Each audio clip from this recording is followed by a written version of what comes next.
Hola chicos, bueno, esta es la última clase para la unidad de precipitación. Ya ustedes tienen por ahí lo que es el análisis de precipitación inicial que hicimos y por ahí voy a dejar la tarea para su estación meteorológica que hayan seleccionado. Bueno, esta última parte trata un poco más acerca de la variabilidad espacial que la precipitación puede presentar en la cuenca, pero también, pues lógicamente, la precipitación en el tiempo también tiene una variación, que fue lo que vimos la clase pasada. Cómo la precipitación varía en el tiempo y vimos las diferentes escalas que podríamos analizar la precipitación. ¿Okay? Particularmente en esta clase vamos a dedicarnos un poquito a analizar la variabilidad temporal. Sin embargo, vamos a entrar un poquito con lo que es la variabilidad. Lógicamente, esta variabilidad puede fluctuar o puede presentarse en cantidad, en frecuencia y la intensidad de las precipitaciones.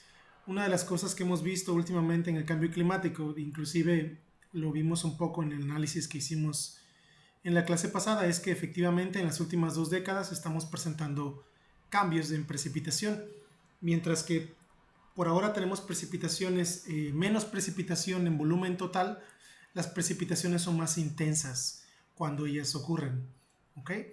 La variabilidad, por supuesto, se presenta a diferentes escalas. Vimos en la clase pasada que teníamos la precipitación diaria. De ahí hacemos un análisis de precipitación mensual y por supuesto hicimos un análisis de precipitación anual.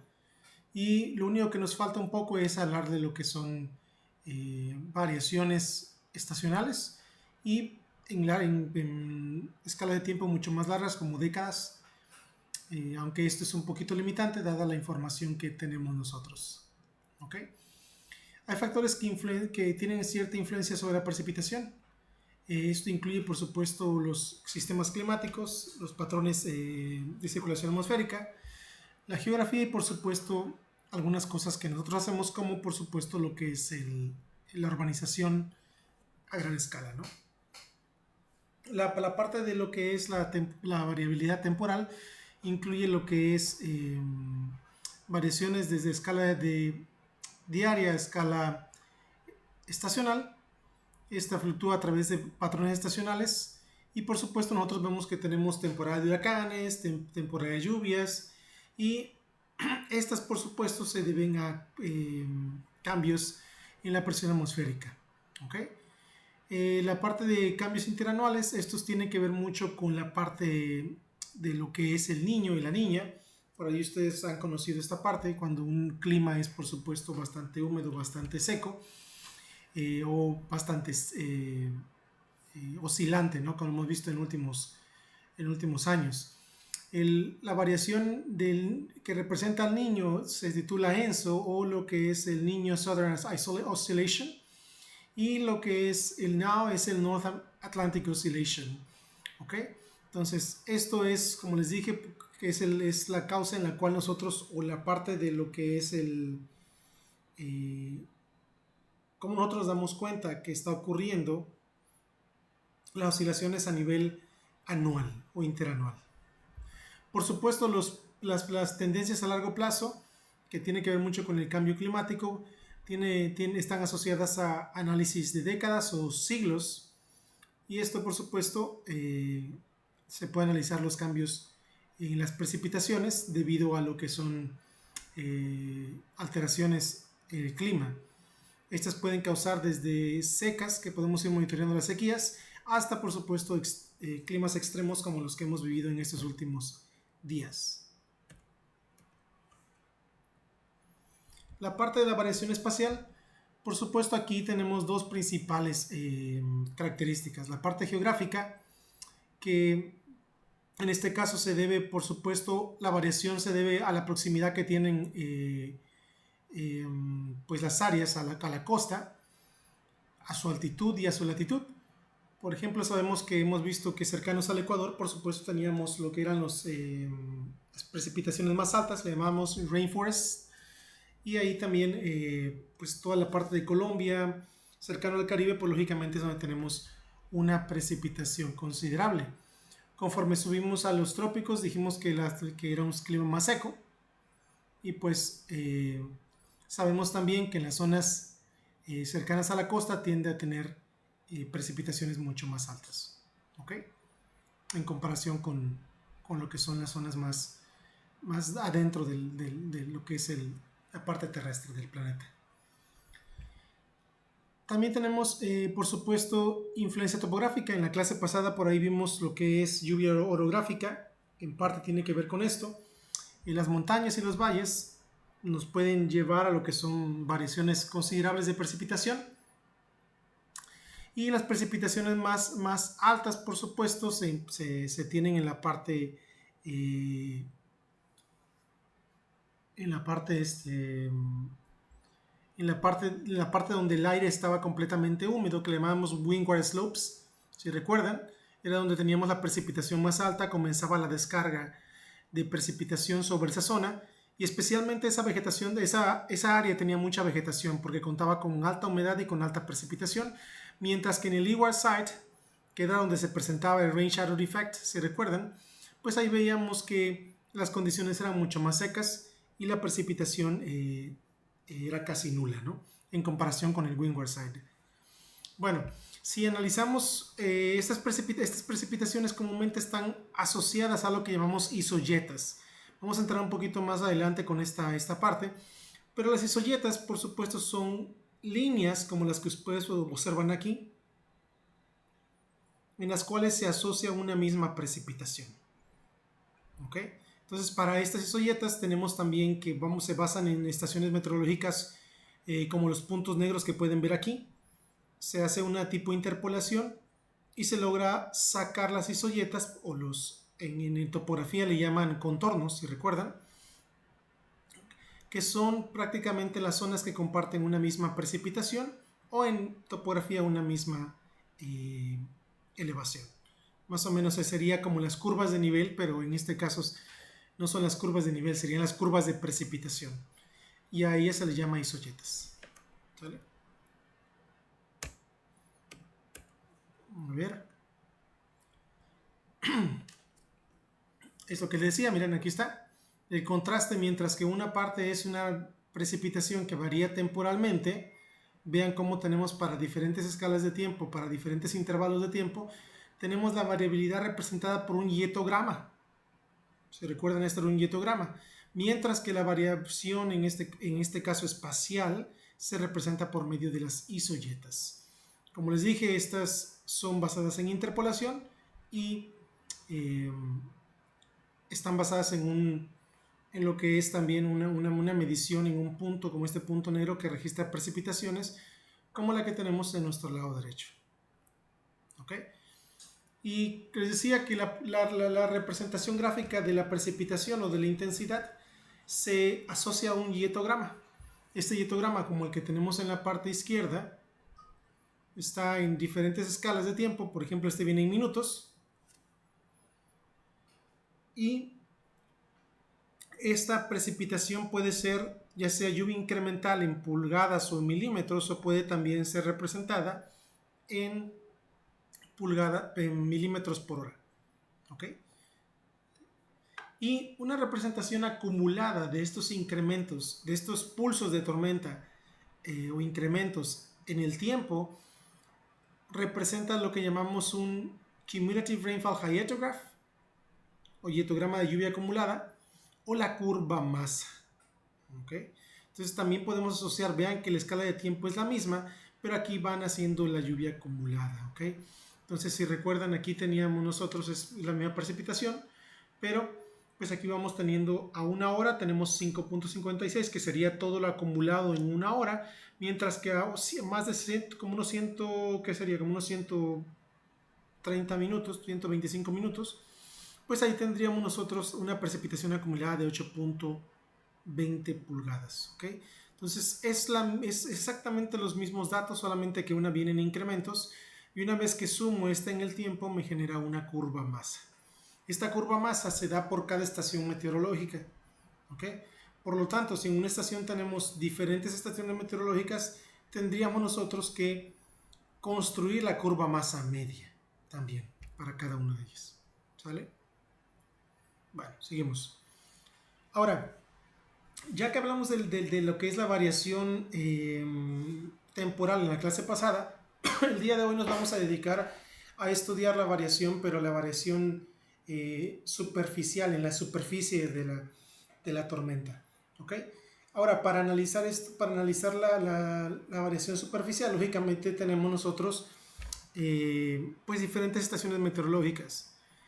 Pero si nosotros quisiéramos sacar la precipitación promedio como tal, pues tendríamos que valernos de diferentes técnicas para poder tener un equivalente, una lluvia equivalente en toda de la cuenca, o una precipitación que me represente toda la cuenca, ¿no?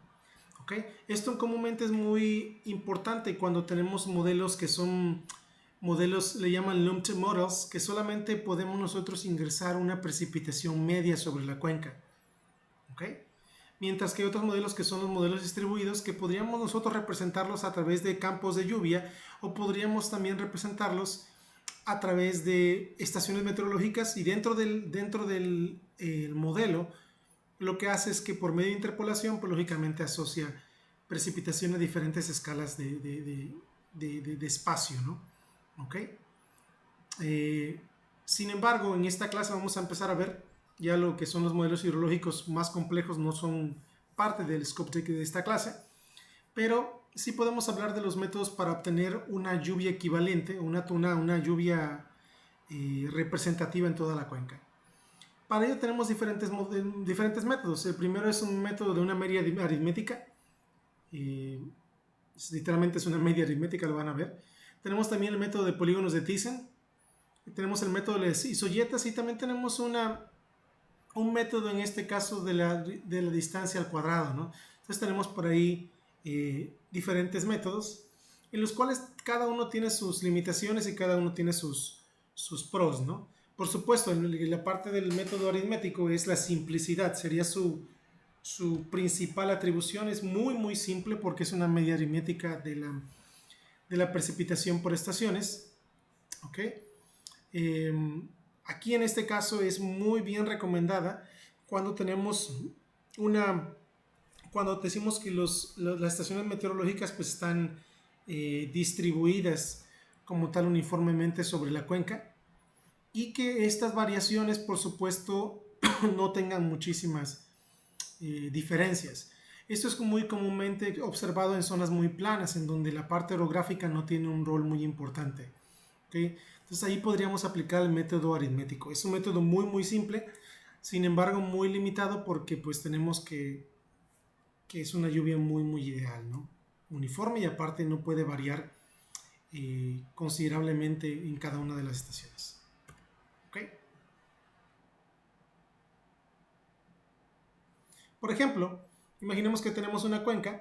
Esta cuenca tiene un P1, P2, P3, P4 y 5, y hasta un P'2. Entonces, si nosotros pudiéramos en este caso vamos a adecuarnos a solamente los P1, P2, P3, P4 y P5. Si nosotros sacamos la precipitación observada, o la media, por ejemplo, o cualquier punto de precipitación que tengamos en esta cuenca, podríamos nosotros ver que, por ejemplo, P2 es igual a 20 milímetros, P3 es igual a 30 milímetros, P4 igual a 40 y P5 igual a 50.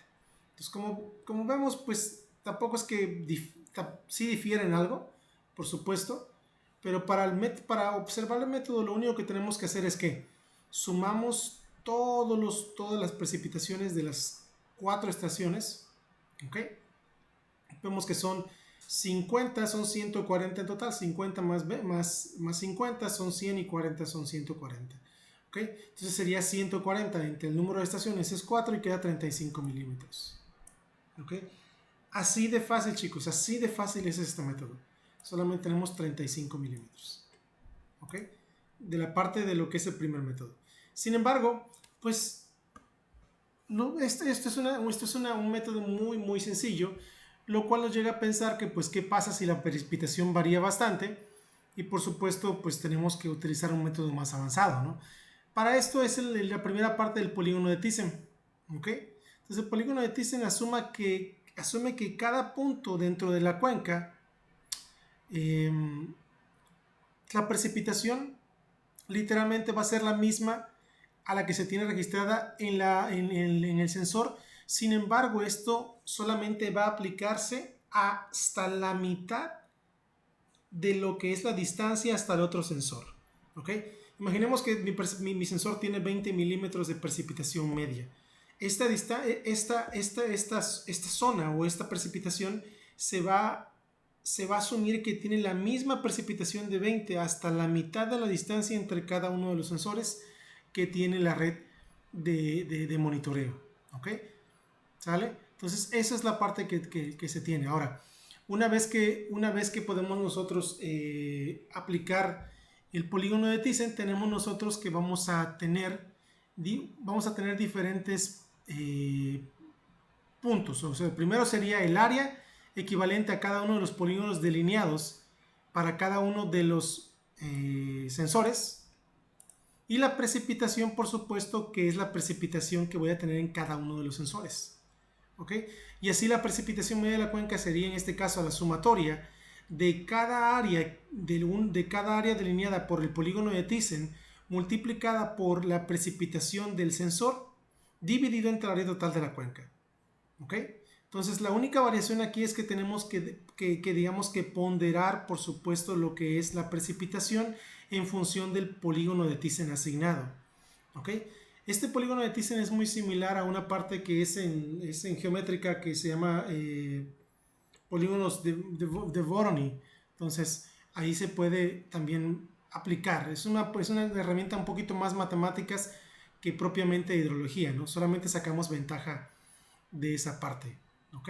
Entonces el área, por supuesto, sería la sumatoria de todos los polígonos que tenemos destinados. ¿Ok? Ahora, el polígono de Thyssen, imagínense que tenemos igual P1, P2, P3, P4, P5. Entonces veamos que aquí tenemos cada punto. Sería punto 1, el que sería precipitación 1, 2, 3, 4 y 5. Ok, lo primero que tenemos que hacer, se observan esta figura que es muy sencilla, verán que en la práctica es bastante más complejo. De hecho, los polígonos de Thyssen se prefieren hacer por métodos computacionales, como el QGIS que estamos utilizando. Ahí podríamos hacer fácilmente los polígonos de Thyssen. Sin embargo, para hacerlo, digamos, de forma ilustrativa, podemos ver que aquí cada uno de los sensores se está uniendo. Vean cómo se unen P1 con P2, P5, P2, P5, P2, P4, P2, P3, así. ¿Ok? Y vemos que lo único que tenemos que evitar es que las uniones de los sensores se intersecten entre ellas. ¿Ok? Por ejemplo, aquí del P5 al P3, pues lógicamente no lo hacemos porque estaríamos cortando el P2 y el P4. O haríamos el P2 y el P4 o el P5 o el P3. ¿Cuál es de uno de los dos? Prácticamente el polígono de Thyssen va marcando dónde en este caso vamos a tener que realizar nuestra unión. ¿Para qué? Para poder sacar los polígonos equivalentes. Okay, entonces unimos todos los sensores sin que las líneas que unen los sensores se intersecten. Okay. Entonces tenemos ahí todos ya unidos. Ahora, por ahí ustedes conocen lo que es la parte de la bisección. Ustedes conocen, la bisección es literalmente dividir una línea entre dos. Entonces tenemos que sacar la bisección. Por ejemplo, aquí saco la bisección de esta línea, de la P1 a la P2, saco la bisección. De la P2 al P5 también saco la bisección que está aquí. La puedo extender si yo quisiera. ¿Ok? De lo que es el P5 y el P4 también tengo la bisección. ¿Ok? De lo que es P2 y P4 también tengo la bisección.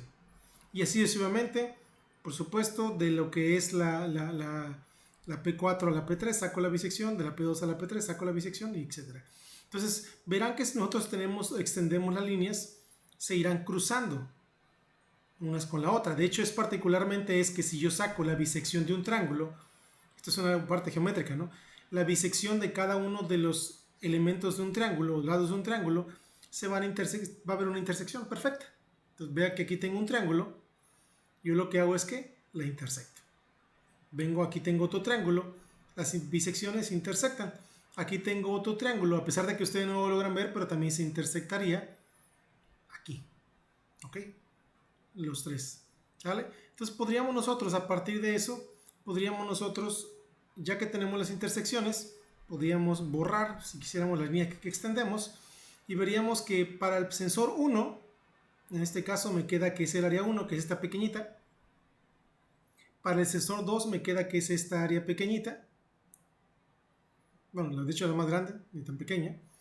Para el sensor 3 es esta área. Y para el sensor 4 es esta área. Y el 5 así. ¿Okay? Cada uno se le asigna una área a partir de la construcción que estamos planteando.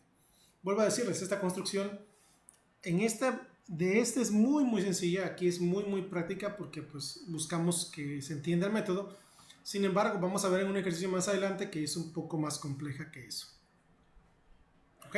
Entonces, vamos a ver esto, lo mismo. Pongo yo mis 5 sensores en este caso, coloco la lluvia observada, que tengo aquí está. Y así, ¿no? Y calculo cada una de las áreas. Vuelvo a decirles, esto comúnmente se hace por medio de un software de sistema de información geográfica o un mapa cartográfico. Entonces podemos calcular cada una de las áreas en kilómetros cuadrados. Vemos que el área 1 es la más pequeñita, la área 2 es la más grande, como la vemos aquí, y así el área 3, área 4 y área 5. Ahí está. Entonces tenemos ahí todas las áreas. Ahora tenemos que multiplicar, como lo vimos en la fórmula, que es AI por PI, perdón, AJ por PJ. Entonces multiplico AJ por PJ, 10 por 0.22 es 2.2, 20 por 4.02 es igual a 80.4, etcétera. ¿Okay? Entonces es la multiplicación directa. Ahora, si recuerdan, tengo que sumar esos P por A, los tengo que sumar todos. La sumatoria de estos está en esta columna y la sumatoria es 284.6. Y el área total, también vimos que el área total es igual a la sumatoria de cada una de las áreas de los polígonos o el área de la cuenca y da 9.14. Entonces sería 284.6 entre 9.14 y da 31.1 milímetros. ¿Sale? Ahí está. Entonces, ese es el polígono de Thyssen. El método es muy sencillo, si pueden observarlo. Y es uno de los más utilizados, de hecho. ¿Okay? El siguiente método, el método de las isoyetas, pues por supuesto, bueno, creo que me faltó hablar un poquito de los polígonos de Thyssen, cuál es la parte, sus limitaciones. ¿Cuál es la limitación del polígono de Thyssen? Dije que era muy utilizado, sin embargo es bastante inflexible. ¿Por qué es bastante inflexible? Porque cada vez que yo agrego un sensor a mi red o pierda datos, como por ejemplo se arruinó un sensor y ya no tengo datos, yo tendría en este caso que modificar la red de polígono, la red de Thyssen le podemos llamar, y por supuesto los polígonos también se tendrían que modificar. Por lo tanto, vuelvo a comentarles, es un poco limitado. ¿Por qué? Porque siempre y cuando la serie esté completa, pues funciona, pero si la serie tiene un dato faltante o estoy incorporando un nuevo sensor, pues lógicamente tendría que modificar los polígonos de Thyssen. ¿Okay? También, por supuesto, otra limitación es que el método de Thyssen no considera la parte orográfica, las elevaciones de la lluvia. ¿Okay? También es otra limitación. Sin embargo, generalmente el polígono de Thyssen es bastante mejor que lo que es el método aritmético. ¿Sale? Bueno. Entonces, vamos a hablar ahora del método de las isoyetas, que en teoría es más eficiente que el polígono de Thyssen y mucho más eficiente que la parte de lo que son los métodos de media aritmética. ¿Ok? El método de las isoyetas, primero que nada, pues requiere una red de sensores bastante densa. ¿Por qué? Porque lo que buscamos, como vimos, es encontrar estas líneas o estos contornos que compartan una misma precipitación. Si ustedes recuerdan, pues tendrían que para unas curvas de nivel, pues tenían que sacar bastantes puntos de lo que es un levantamiento o de un modelo digital de elevaciones. Con algo muy similar pasaría con las precipitaciones. Tendríamos que tener una red de sensores bastante densa, ¿no? ¿Okay? Comúnmente estas isoyetas se construyen por medio de programas computacionales. Son algo complejas, no son tan fáciles así de decir que lo hago con la mano, es bastante complejo. Sin embargo, lo que hacemos es se crean las isoyetas o las curvas y se tiene que sacar el área, en este caso, que se encuentra entre cada una de las isoyetas. ¿Ok? Entonces, yo tendría que tener la capacidad de poder sacar el área entre cada una de las isoyetas. ¿Ok? Dentro de, por supuesto, la cuenca, ¿no? ¿Ok? Una vez que tengo esa área, por supuesto, cada una de esas áreas se multiplica por la lluvia equivalente o la lluvia que promedia entre esas dos isoyetas. Y por último tendríamos que aplicar la misma ecuación que aplicamos en el método de Thyssen para poder sacar la precipitación promedio. ¿Ok? Este es mucho más flexible y una de las cosas que pues tenemos que tiene desventajas es que aquí podemos nosotros establecer el conocimiento directo de los patrones de tormenta, ¿no? ¿Ok? Especialmente de la cantidad de tormenta que podemos tener. ¿Ok? Sale.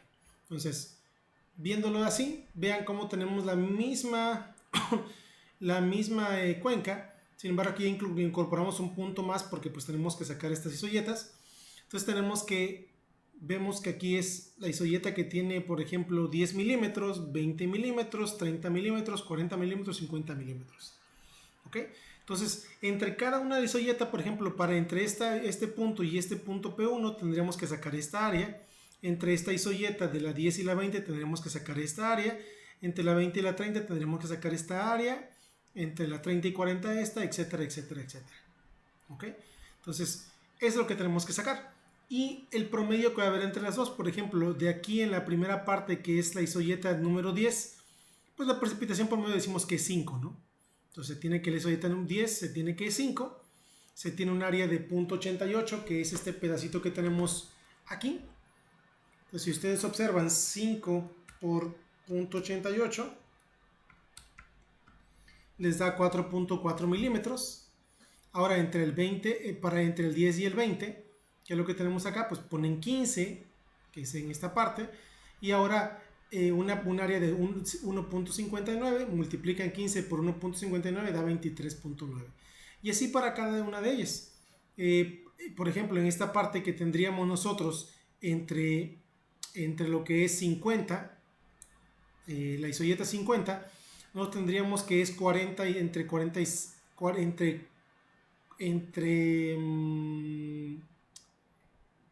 sería 40 y 40 y 50 sería 45, y ya la última que tenemos acá pues ponen 53, ¿no? Entonces vean que este no va directamente relacionado. Entonces este valor que tenemos aquí, digamos que está en el centro de la isoyeta. Vean que es aquí 10, está entre 5 y 15, 20 tiene 25 en el centro, 30 y 40 tiene 35, 40 y 50, así. Entonces vemos que aquí está directamente relacionado con la mitad del intervalo de las isoyetas. ¿Sale? Entonces para que se pueda ver aquí, ¿no? Y una vez que multiplico lo que es el promedio, la precipitación promedia por el área, obtengo mi lluvia ponderada, por así decirlo. Voy a sumar esa lluvia ponderada y me da 255.2. Lo divido entre el área, que es 9.14, y es igual a 27.9. Vean que el área sigue siendo la misma. El área es 9.14 aquí, como pasó en el método de Thyssen. No tendría por qué variar el área en este caso. ¿Ok? Y bueno, ese es el método de las isoyetas. Los tres principales que vimos. Ahí están. Y por último tendríamos que ver el método de lo que es la distancia inversa. Sin embargo, este método es un poquito más complejo. Pero aquí podemos hacer ciertos en este caso resúmenes, ¿no? Uno de esos importantes es que Saida Chowdhury estudiaron diferentes métodos, incluyendo los que estamos aquí estudiando en esta clase, y se concluyó que los métodos pues daban también resultados bastante comparables, especialmente cuando el periodo de tiempo es bastante largo, ¿no? ¿Ok? Esto quiere decir que va a tener más precisión, en este caso va a variar más cuando nosotros tenemos precipitación diaria que precipitación anual, ¿no? Entonces la precipitación anual tiende a ser un poquito más atenuada y los métodos pues en este caso son comparables. Cuando la precipitación es diaria, ahí es donde ya existe una variación un poquito más grande. ¿Ok? Bien, Entonces, un ejercicio muy sencillo, bueno, ni tan sencillo porque verán todo lo que incluye, dice lo siguiente, la forma de una cuenca se puede aproximar por medio de un polígono con los vértices localizados en las siguientes coordenadas. Las coordenadas son 5,5, menos 5,5, menos 5, menos 5, 0, menos 10 y 5, menos 5. ¿Ok? Entonces, los sensores los sensores de lluvia están colocados en esta, son 9 sensores y están colocados en estas coordenadas. Y cada uno de ellos tiene una precipitación asociada. ¿Ok? Para cada uno de ellos. Vemos que el que tiene mayor precipitación es el número 5, que tiene 105. Y le sigue, creo, el que tiene el 98 y 60, ¿no? ¿Ok? 62 acá, el número 1. ¿Sale? Entonces, ¿qué se busca? Se busca en este caso sacar o aplicar todos los métodos que hemos visto. Y se dice que las coordenadas, todas esas coordenadas que vimos, están expresadas en kilómetros. Entonces te pide que determines la lluvia promedio. ¿Por qué? ¿Por qué métodos? Por la medida aritmética, por lo que es el polígono de Thyssen y por el método de las isoyetas. Por ahí las isoyetas, vuelvo a decir, es un poquito más complicado. Vamos a omitirlo porque se requiere del software ya un poquito más avanzado y lo podemos hacer en clase. Sin embargo, para lo que es el polígono de Thyssen sí lo podríamos realizar muy fácilmente, ¿ok? Entonces, te dice que por ahí una clave para poder hacer el método de Thyssen de forma, digamos, un poquito más rápida, es que se dibuje un polígono alrededor del sensor 9 y luego se dibujen polígonos alrededor del sensor 2, 3, 5 y 7. ¿Ok? Entonces, vean que aquí tenemos ahí polígonos, ¿no? Ahora, ¿cómo vamos a hacer? Aquí en internet ustedes pueden directamente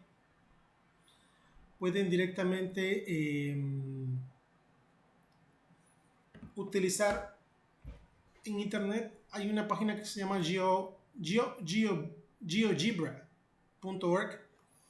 Entonces esa página está muy interesante porque ahí fue donde realicé el método de polígonos de Thyssen y está interesante, pero es muy intuitiva, muy intuitiva. Prácticamente es geometría, pero tendrían ustedes que ir conociéndolo un poquito más para que ustedes vean todo el análisis. ¿Ok? Vean que aquí yo tengo dibujada la cuenca que se pidió o que se da en el ejercicio. Tengo también sensores. Los sensores son los puntos amarillos, pum, aquí están. Todos estos amarillos. Y también tengo que los puntos verdes que tenemos aquí son los puntos que me simbolizan la intersección de los polígonos de Thyssen. ¿Ok? Entonces, sé que esto es bastante más complicado, pero ahí ustedes tendrán que explorar un poco más en caso de que se les deje una tarea de esto. Vean que aquí tengo yo prácticamente todo lo que hice. Entonces, vamos a ver si aquí se puede borrar. Ahí está.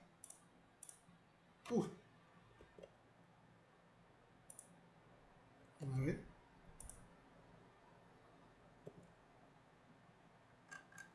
Aquí se pudo borrar, pero este no está.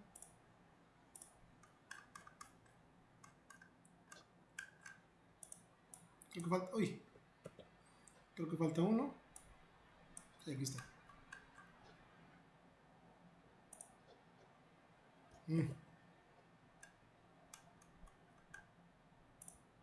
Ahí está.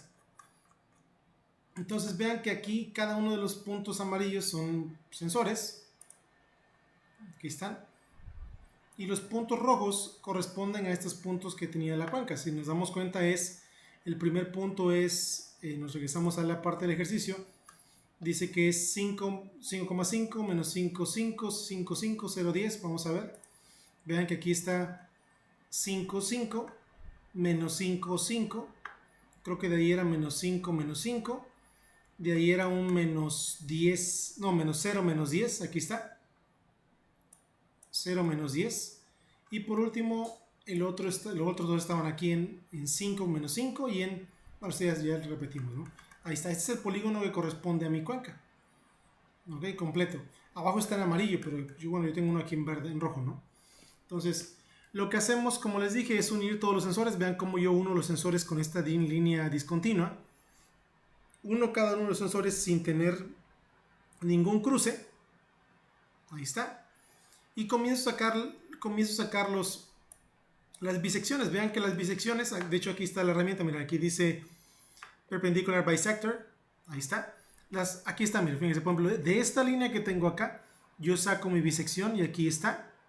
De esta línea que tengo acá, yo saco mi bisección que va aquí. Y de esta línea que tengo aquí, saco mi bisección que va aquí. Y vean cómo la intersección de estos tres puntos es el punto verde. Aquí está. ¿Sale? Y ahí está. Este es el primer punto de intersección, ¿no? Para que lo vean. ¿Sale? Entonces, aquí también hay otro. Miren, aquí está, por ejemplo, este punto que es la intersección. Aquí está este punto que tengo acá. Tengo la intersección, la bisección que es esta. Tengo la bisección que es esta. Y tengo la bisección de esta que es este. Entonces la bisección aquí está fuera o el punto aquí está fuera de este triángulo. Entonces aquí está, ¿no? Miren, aquí está este y aquí está este. Entonces tiene otro punto. ¿Ok? Puntos aquí, este triángulo que está aquí tenemos un triángulo. Tenemos la bisección. Tengo la bisección y tengo la bisección y ahí está otro punto. Entonces voy sacando puntos en cada uno de lo que son mis bisecciones de todos los triángulos. Ahí lo tengo, cada uno de ellos. Y una vez que lo tengo es un poquito más evidente. Por ejemplo, yo tuve que poner las líneas. Si yo selecciono una línea, le puedo cambiar aquí su forma, sus tipos. O aquí puedo ir cambiando sus colores, etcétera, etcétera. Esto ya no es clase de hidrología, creo que es más geometría y es un software muy, muy intuitivo. Yo creo que con que empiecen a darle clic ahí y observar todos los que son sus opciones, lo pueden hacer. Fue muy intuitivo para mí y es como un plano cartesiano donde vas creando puntos, creando líneas, etcétera, etcétera. ¿Ok? Entonces ya lo que hice fue literalmente es sacar los puntos verdes. Y ahora, uno de los puntos verdes, si se dan cuenta, veo aquí que tengo este sensor. Entonces, bueno, hay un punto verde que está hasta acá atrás arriba, miren. Hasta acá se prolongó. Bueno, no le cambié el color. ¿Puedo hacer ahorita? Ahí está. No, este es el punto, sí, verde, Buroni. Y ahí está. Ahí está. Entonces, veo que este sensor que tengo aquí sería la unión de estos puntos. Este con este. Y subo hasta acá y vuelvo a bajar. Lógicamente, ya más adelante tengo que extender el polígono hasta acá para que abarque la cuenca, ¿no? Ok. Entonces, ahí está. Veo este sensor que tengo aquí. Pues veo que involucra estos puntos, a este punto, y lógicamente aquí, ¿no? Este sensor que tengo aquí, lógicamente, pues si hubiera más cuenca lo podría hacer, pero pues no hay más cuenca, no tiene sentido. Lo mismo para este, ¿ok? Pero puedo ver que igual que este polígono que está aquí es la unión de estos puntos que tengo acá. Puedo ver que este polígono es la unión que tengo de estos puntos verdes que tengo acá, incluyendo el de hasta acá arriba. Puedo ver que el de este punto son estos puntos verdes que tengo hasta acá arriba. Ahí está. Y por último este que tengo acá es la unión de estos puntos verdes que tengo aquí. ¿Ok? Lógicamente no voy a ocupar estos polígonos, sino lo que tengo que ocupar yo es solamente el polígono de la cuenca. Entonces tengo que delinear un polígono que me incluya este punto para este para este punto, este pequeñito para este punto, para este punto, para este punto y para este punto. ¿Ok? Entonces sí tengo que sacarlo. Vean que de hecho tomo consideración además este sensor, y estos dos sensores quedan fuera. Pues ahí está, ¿no? Entonces, ya que tengo aquí, directamente puedo yo preguntar por el área. Entonces por el área yo lo que hago es que hay una opción que aquí está, que se llama Measured. Aquí está el área. Yo puedo calcular el área de los polígonos. Aquí está esta, aquí está esta, aquí está esta. Ahí está. Ahí está. Entonces cada uno de esos polígonos yo puedo calcular el área y ya la tengo aquí en vaciado en Excel. Aquí está en el área, ¿no? Vean que aquí está el área que tengo aquí. Lo utilicé para el polígono de TC. ¿Ok? Bien. Entonces, ¿cómo resuelvo? Primero, ya tengo que mis datos de las estaciones meteorológicas están aquí. Aquí está. Lo que hago es que vacío toda esta información en una tabla de Excel. Ok, aquí la tengo. 9 puntos. Y la media aritmética es solamente la suma dividida entre el número y es el promedio y da 65.11. Ahí está. Vean que es un método sencillísimo. ¿Ok? Ahora, veamos el polígono de Thyssen. El polígono de Thyssen literalmente sería, en este caso, sería pues los sensores, quitando los dos que les comenté. Estos sensores, los que no tienen área, por así decirlo, que es este sensor que tengo acá y este sensor que tengo acá, no tienen área de contribución. ¿Ok? Entonces, esto multiplico, tengo toda su área, la paso para acá, multiplico la lluvia del sensor por el área y me queda lo que es la lluvia ponderada. Sumo esta columna de todas, aquí está, sumo y divido esta entre esta, ¿ok? Y me da 69.97. No es lo mismo, pero sí es muy cercano a lo que son media aritmética, ¿no? Entonces, por ahí una diferencia de 3, 4, ¿no? ¿Ok? Entonces ahí está. Tenemos ahí los dos métodos que nos pide el ejercicio. Lo más complicado literalmente es hacer la parte del polígono de Thyssen. ¿Ok? Ya lo demás es más sencillo. Ahora, para el método de las isoyetas, lógicamente ahí tendríamos, vuelvo a decir, que utilizar un poquito más un sistema de información geográfica. Sin embargo, una pista que te da en este caso el ejercicio que tenemos acá.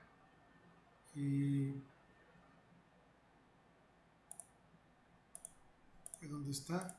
Aquí está. Método que tenemos acá es que se dibuje una isoyeta con la máxima precipitación en lo que es desde una dirección desde el suroeste al noreste. Entonces, si nos damos cuenta, pues tendríamos nosotros que hacer desde el sureste, desde la parte baja, hacia el noreste. ¿Okay? Entonces sería prácticamente en esa dirección y que dice que va a pasar en el 3-3. Entonces, si nosotros analizamos igual utilizando la parte del de Thyssen, el -3, creo que sí era -3,3, ¿no? Sí, -3,3. Entonces sería en este caso -3,3, que sería este punto acá. Entonces va a pasar, va a comenzar así, de este punto a este, a pasar las isoyetas en los diferentes puntos. Vean que, por ejemplo, si aquí voy a quitar la parte de aquí y borrarlo, por ejemplo,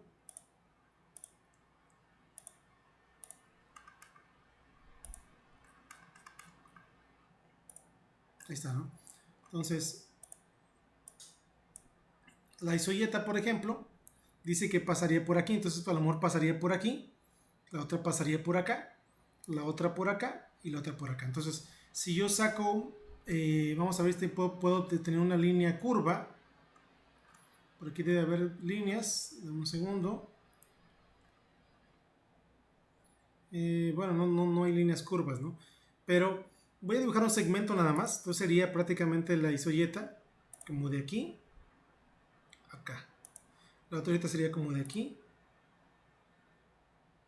acá. La otra isoyeta de aquí acá. Y otra isoyeta de aquí hacia acá. Entonces tendrían 4 isoyetas en las cuales tendríamos nosotros que calcular el área que hay en este punto, el área que hay en este punto, el área que hay aquí, el área que hay acá y el área que hay acá. Entonces tendríamos por lo menos a lo mejor 4 isoyetas diferentes para que nosotros pudiéramos calcular nuestro ejercicio. ¿Ok? Entonces, como tal, vuelvo a decirles, este método es un poquito más complejo porque pues tenemos que delinearlo y no nada más es de que yo paso la línea por ahí, sino es un poco más allá de esto, ¿no? Hay muchísimos tutoriales donde podemos verlos en QGIS para sacar las isoyetas, entonces podemos también valernos de ello. ¿Sale? Entonces, bueno, este es el ejercicio de la clase del día de hoy. Vamos a dejar lo que falta para la otra sesión. ¿Vale? Bueno, entonces, bien chicos, eso es todo.